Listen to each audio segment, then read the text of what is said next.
കൊല്ലം അഞ്ചലിൽ കോൺഗ്രസുകാർ തമ്മിൽ തല്ലി.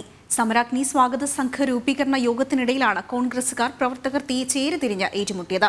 DCC പ്രസിഡന്റിന്റെ മുന്നിൽ വെച്ചായിരുന്നു പ്രവർത്തകരുടെ വാക്കേറ്റവും കയ്യാങ്കളിയും.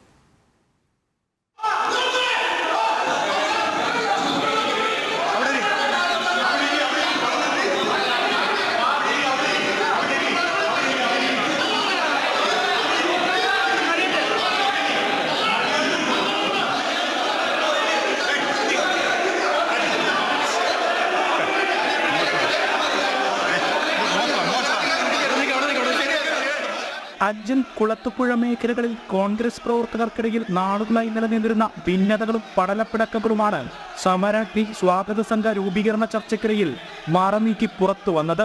കുളത്തുപുഴ ഈസ്റ്റ് മണ്ഡലം കമ്മിറ്റി പ്രസിഡന്റായ മുഹമ്മദ് ഫൈസലിനെ ഈ സ്ഥാനത്ത് നിന്ന് നീക്കാൻ മുതിർന്ന നേതാക്കളെടുത്ത തീരുമാനത്തെ ഒരു വിഭാഗം പ്രവർത്തകർ എതിർത്തതാണ് വാക്കേറ്റത്തിലും കയ്യാങ്കളിയിലും കലാശിച്ചത്.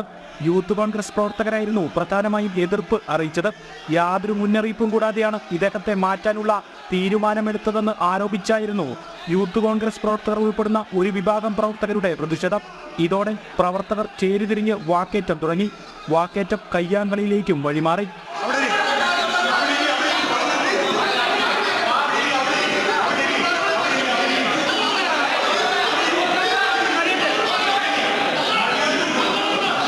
DCC പ്രസിഡന്റിന്റെ മുന്നിൽ വെച്ചായിരുന്നു പ്രവർത്തകരുടെ ഏറ്റുമുട്ടൽ.